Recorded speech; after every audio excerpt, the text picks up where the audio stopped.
اگر آپ کو بھی اس گندی عادت میں آپ مبتلا ہو گئے ہیں، مشتزنی آپ سے چھوٹ نہیں رہی، بڑی کوشش کرتے ہیں اس سے چھٹکارا پانا آپ کے لیے ناممکن ہو چکا ہے، تو اس کے لیے آپ چھٹکارے کے لیے بہت زبردست 3 طریقے آپ کو میں بتاؤں گا۔ اس کے کرنے سے آپ اس لعنتی بیماری سے آپ چھٹکارا حاصل کر لیں گے اور اپنی قوت، مردانہ قوت دوبارہ بحال کر لیں گے اور آپ بھی شادی کے قابل ہو جائیں گے۔ دوستو، اگر آپ کو یہ عادت پڑ چکی ہے اور اس سے چھٹکارا آپ حاصل کرنا چاہتے ہیں، تو سب سے پہلے جب بھی آپ کے ذہن و دماغ میں یہ خیالات چلنے لگیں، اگر آپ لیٹے ہوئے ہوں، آپ بستر میں ہوں، تو تھوڑی دیر کے لیے اٹھ جائیں۔ جو ہی آپ کے دماغ میں خیالات شروع ہو جائیں، آپ ایک دم فوراً کھڑے ہو جائیں۔ کھڑے ہو کے تھوڑی سی چہل قدمی کر کے پھر آپ ذکر و اذکار شروع کر دیں۔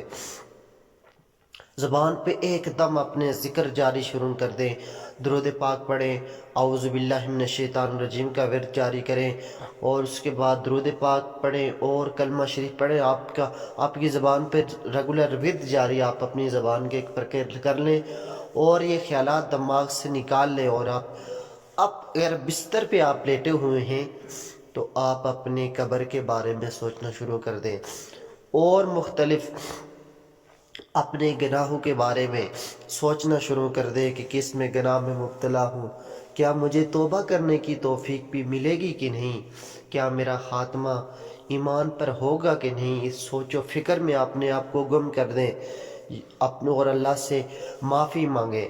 ہو سکے تو اسی ٹائم آپ وضو کر کے 2 نفل نماز ادا کر کے اللہ سے معافی مانگیں۔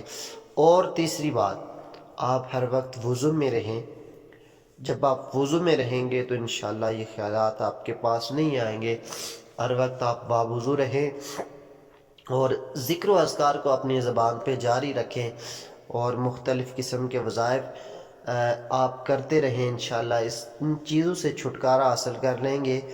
اور مین چیز کہ جب آپ کو ان کے بارے میں خیال آ جائے کہ یہ آپ اگر لیٹے ہوئے ہیں، کیونکہ یہ خیالات اکثر سونے کی حالت میں، سوتے وقت آپ جب بستر پر لیٹے ہو تو یہ آ جاتے ہیں، تو اس وقت آپ وضو کر کے آپ بستر پر جائیں، ذکر و اذکار کرتے ہوئے بستر پر لیٹیں، اور اس کے بعد اگر آپ کے ذہن میں یہ خیالات دوڑ جائیں تو ان کو فوراً نکال کے پھینکیں اور اٹھ کے چہل قدمی کرنا شروع کر دیں، ذکر و اذکار کرنا شروع کر دیں۔ آپ اس لعنتی بیماری سے چھٹکارا حاصل کر دیں گے اور آپ مردانہ قوت آپ دوبارہ بحال آپ کی ہو جائے گی اور آپ شادی کے قابل بھی رہیں گے۔